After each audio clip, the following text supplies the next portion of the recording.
Hey, Teaser Born here, and welcome back to another edition of my DC comic book review. So we're going to be continuing where we last left off in terms of the Teen Titans books with Teen Titans Rebirth issue number 3. That's right, this is technically the 4th issue if you count the Teen Titans Rebirth special number 1 or whatever. But we're continuing back up with the Damian Knows Best arc. This is part 2, or was this part 2 or is this part 3? Okay, we're at part 3 of the Damian Knows Best arc. So this issue is actually going into the background of Mara Al Ghul and her relationship with Damian and why she hates him so much. So this is his cousin. She is the daughter of Dusan, who was banished from the League of Assassins, and we get a little bit of a background into that. So she's Damian's cousin, and you can see right here her father was Dusan, who was banished from the League of Assassins. She has definitely this rage and hatred towards Damian because he was always besting her. And as you can see, even Damian's still kind of just like, he definitely had some ego problems back in the day, and he was just constantly under Ra's al Ghul's influence. He was being groomed to lead the League of Assassins, and Mara was very jealous of him and the fact that he was always besting her in terms of combat and everything. So she tried to attack him. He caught the knife, he threw it back at her, and he damaged her eye. So they've had this deep hatred kind of towards each other for a long time. Now, granted, this is back before Damian met Batman, and he was definitely like evil piece of shit Damian back in the day. So you can see why she has her hatred towards him. And so Damian's kind of like living with his past demons of the things that he did when he was younger, coming back to haunt him. Kind of like what they did with Robin, Son of Batman, The Year of Blood. And they do definitely make some references to that in this issue. But this is kind of a villain that Damian created on his own when he was younger, which I like. If you want to introduce some new villains, why not utilize Mara Al Ghul? But like, they were both kind of cut from the same cloth. But like, he definitely had his like issues with her, and she had her issues with him because he was just kind of handed all these things, and then he kind of like left away. But she still kind of stayed behind. She never really had a Batman in her life to kind of teach her how to do things better. So the team decides to go ahead and leave and regroup. And we get kind of a funny moment where Damian's like, okay, they had a tracker on Kid Flash, so they got to check him out. Where is it? You don't want to know. And you hear kind of like this little scream here, and just be glad you heal quickly. So I don't know where that tracker was. Was it shoved up his asshole or something? I don't know. But so the team decides to kind of go regroup, and they end up at like this little campfire setting where they learn a little bit more about Damian's background, and that he was the grandson of Ra's al Ghul and, you know, Batman's son. And all that he's talking about, like his destiny. It's like, no matter what I do, I have Ra's in my blood. And so Raven tells him, okay, Raven's the only one who kind of senses emotions, and she's basically saying that, you know, it's not always in your nature.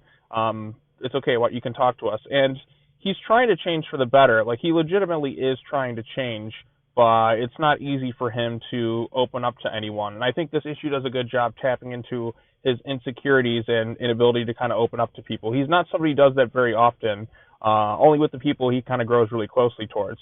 But all the heroes kind of give their little backgrounds, like, hey, my sister, Starfire's like, hey, my sister Blackfire is evil. Raven's like, my father's Trigon. Beast Boy is still kind of just the comedic one. And there are some genuinely funny bits with Beast Boy. Sometimes it can go a little bit too far with this humor at times. Like, it could have been better if they would have held back a little bit. But for the most part, I think they did a fine job with Beast Boy. But yeah, the art style is really good here too. I think this art style really works for the Teen Titans. It's the right blend of like darkness in the issue and the right blend of light. I really think this first story arc of Teen Titans is quite strong, and man, just make me like reading this now just makes me like really miss the start of this run, because I think the start of this run was really strong, and then, you know, some bits kind of like fell off. I think because story arcs were kind of cut short with different crossovers, and you also had like short story arcs.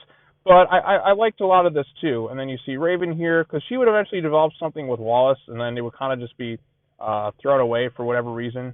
But so Damian's just like, you know what, I can't leave. I can't put these people in danger anymore. He's like, I'm going to accept consequences of my actions.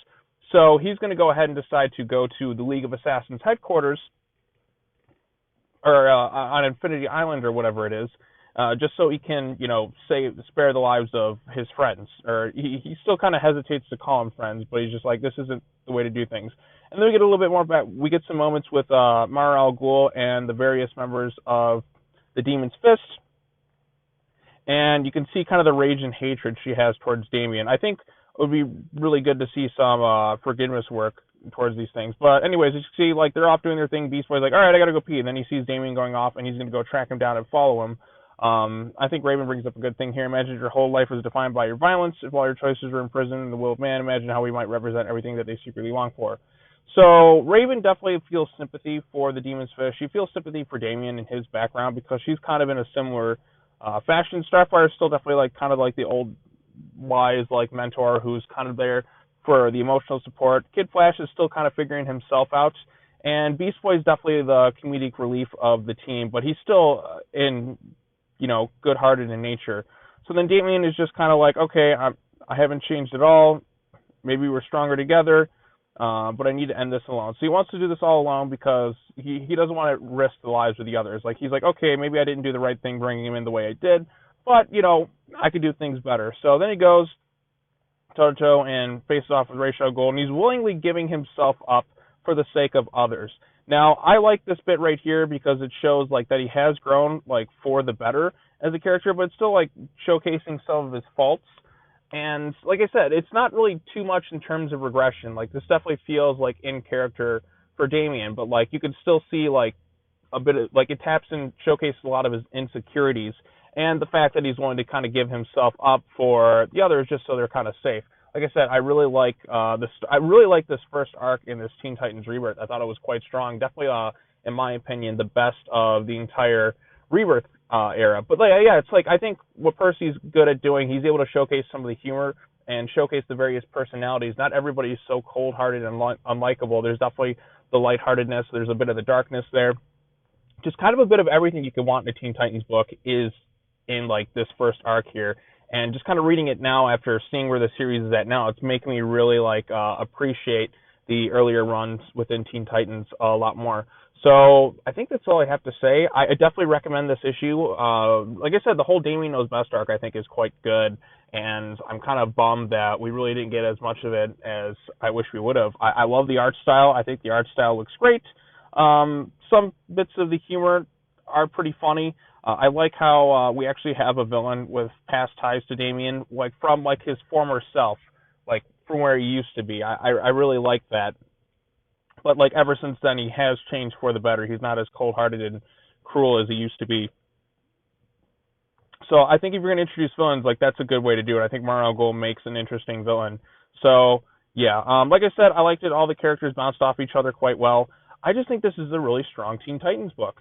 So what are your thoughts on this issue? Did you like it? Did you dislike it? Let me know your thoughts in the comments section down below. And I guess only thing left to say is thank you all so much for watching this. I got more Teen Titans reviews coming up along the way.